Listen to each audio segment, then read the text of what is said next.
2 dead men, lead masks, and a UFO sighting. Brazil's strangest case. The year is 1966. Police discovered 2 bodies lying perfectly side by side. Both men are dressed in formal suits, wearing waterproof raincoats, and strangest of all, homemade lead masks covering their eyes. Next to them sits a cryptic note that reads like instructions for contacting something from another world. This is the true story of the lead mask case, one of Brazil's most baffling unsolved mysteries. On August 20th, 1966, a young boy was flying his kite on Vintém Hill near Rio de Janeiro when he stumbled across something that would haunt investigators for decades. 2 dead bodies, with no visible injuries and no signs of struggle. Just 2 bodies positioned neatly on the ground like they'd simply laid down to sleep.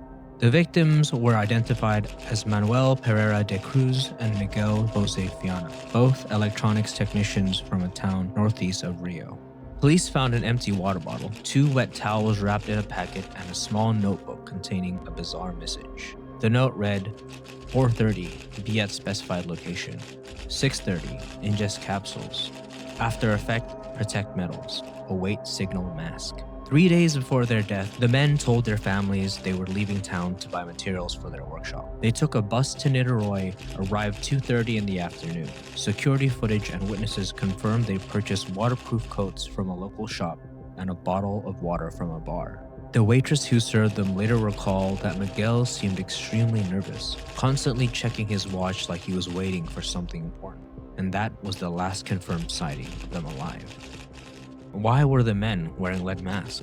What were the capsules mentioned in the note? And who or what were they waiting for? By the time an autopsy was performed weeks later, the body had decomposed too badly to determine the cause of death. No toxicology tests were possible. Investigators discovered that both men were involved with a group of scientific spiritualists, people who believed they could contact extraterrestrial beings using a combination of technology and psychedelic drugs. The lead mask, investigators theorized, were meant to protect their eyes from intense supernatural light they believed would appear during contact. Days after the bodies were discovered, a local newspaper reported that someone had witnessed a round UFO hovering near Vintém Hill around the same time the men died. Over 50 years later, the lead mask case remains completely unsolved. No one has ever been able to explain what really happened on that hilltop in August 1966.